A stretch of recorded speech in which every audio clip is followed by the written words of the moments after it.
ஆத்தங்கர முல்லா மொட்டு பூத்துருச்சி வெக்கம் விட்டு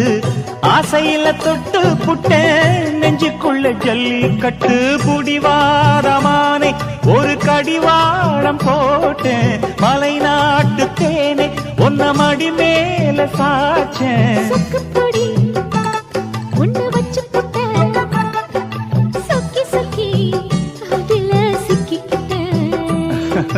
கிச்சிலி சம்பா குத்தி எடுத்தே மொச்ச குழம்பும் வச்சு எடுத்தே ஆமாடி அதுக்காகத்தான்